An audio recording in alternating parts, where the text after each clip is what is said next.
building confidence in teens. How do we do this? Teens are always so unsure of themselves, and they're starting out and socially, and there's so much pressure on them. How do you build confidence in your teen?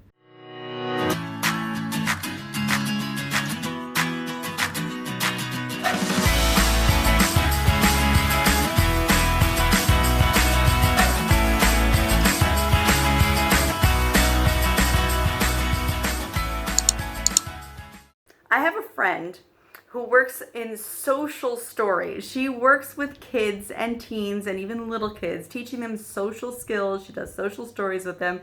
And she called me the other day and said, "Look, Lisa, I have to give a talk to a bunch of teenagers and I need to boost their self-esteem. How do I build their confidence? What do I say? What do I do?" So I said to her, "Look, the number one thing for building confidence, period, is feeling like you can do things, feeling like you're proud of yourself, that you can accomplish things, feeling like you're good at something. When you're good at something, then it makes you feel good about yourself. When a kid is in grade school and he gets 100% on a test, he feels, wow, I can accomplish something. That builds his confidence. The next time he's in class, he wants to do it again. And when his teacher says, "You did such a great job," he works so hard to do even a better job next time. Then it builds his confidence that, yeah, I'm good at math. I know that I'm good at math. So when you have a teen and you want to help build their confidence, you want to help them to be good at things. And at this point, when with little kids, then you're the one that's sort of in controlling their environment. But when they get to be bigger, they do make a lot of decisions on their own and they do things on their own. So that's the point where you want to come in as sort of like the consultant and explain to them that, you know what? Sometimes you do great in some subjects and sometimes you're not so great in other ones. It's the same in life, okay? This is a great story that you can tell your teens. There's two flower pots, and they're sort of talking to each other. One flower pot has got this blooming, gorgeous, gorgeous flowers, and he's going yeah, I'm just in full bloom, I'm gorgeous. And the other flower's got these little itsy bitsy flowers that are blooming, and he's yeah, well, I'm sort of blooming. And the other flower pot looks at it and he goes, "Well, you can't bloom like me because we're different flowers. You can't bloom the same as someone else." Everyone is given God-given gifts, talents, abilities. And when you set out in the world, you've got to figure out what they are.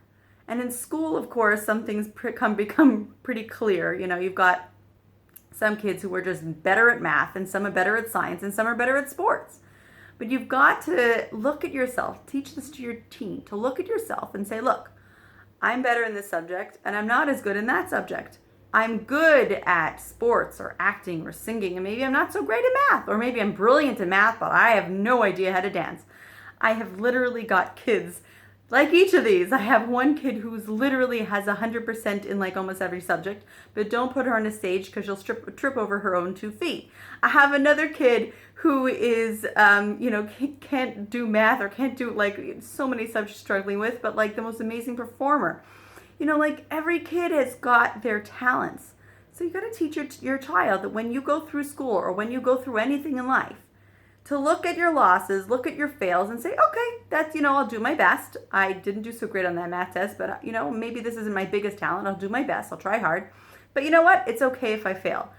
But the things that you are good at, get better at them. Practice them. If you have a talent in singing, in music, in drama, if you're really good at math, whatever it is that you're good at, do it more. Practice it. Make it your trait that you can do this. You can do this.